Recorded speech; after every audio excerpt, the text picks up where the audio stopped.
On this, we're joined by Michael Elliott, Executive Director of the Marijuana Medical Industry Group, live from Denver, Colorado. Welcome, sir, to Biz Asia America. Look, a lot of people around the country, and for that matter, even around the world, are watching this sort of experiment, if you will, of legalizing marijuana to see, number one, if crime will go down, and two, there'll be additional tax revenue for the state. Is it working out as you expected? Thank you for having me. It's been a very smooth rollout so far. We haven't had a lot to talk about because, I think one of the most surprising things is just how wonderful and nice and happy people have been to come and purchase at these businesses, despite the fact that we've had long lines and sometimes very cold weather. But a lot of the doomsday scenarios have not come to fruition.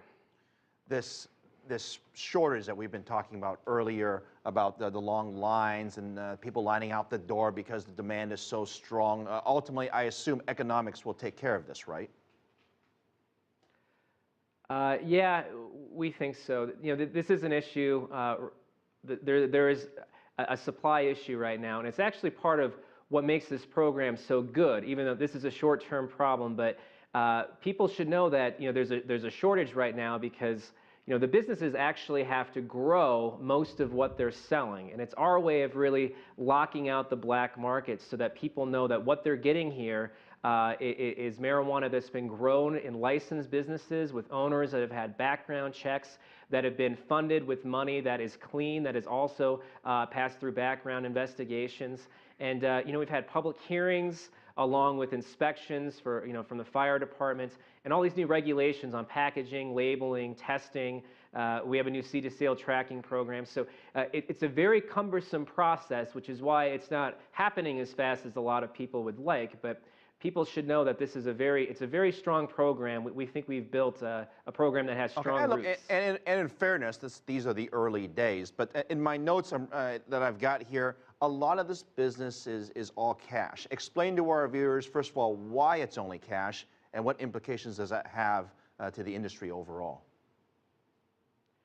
We have about 500 pages of marijuana law now in the state of Colorado. It's a lot. But banking is the issue that we haven't really been able to solve here in the state of Colorado. We see this as being a states' rights issue, that we're firmly rooted in the 10th Amendment of the United States Constitution and that we're being a laboratory of democracy. But this is one of those issues where really it's the forces outside of Colorado that have been disrupting the banking relationships here.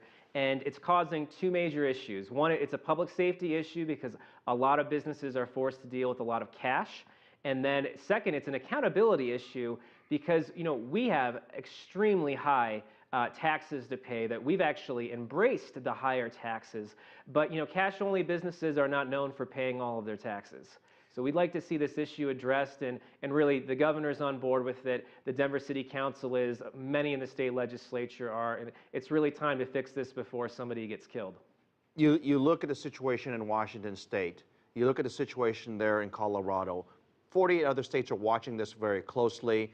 Do you think in your heart that ultimately marijuana will just be sold at any normal store around all 50 states in the country? That's a difficult question to answer. I mean, right now, we're certainly seeing that the momentum is certainly on our side. Uruguay just became the first country to fully legalize marijuana. Alaska's qualifying to get it on the ballot right now. It looks like Oregon will. New York just yesterday became the 21st state to allow medical marijuana.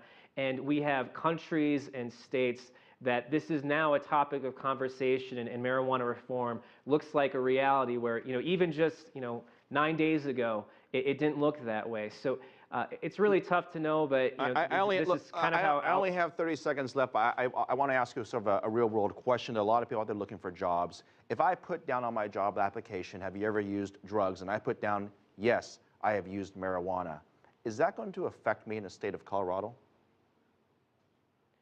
In Colorado, employers have basically rights to do just about whatever they want. It's a bit frustrating because an employer could fire somebody for using marijuana even if they're not impaired on the job. So employers do have a lot of rights here. But the stigma is reducing, and I think a lot of employers are realizing that it's about the same as somebody drinking a glass of wine at dinner time, that this doesn't, it doesn't have a drastic effect if people use moderation.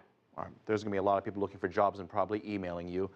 Thank you very much for a very candid discussion on marijuana use. Michael Elliott, Executive Director of the Anytime. Medical Marijuana Industry Group, live for us from Denver.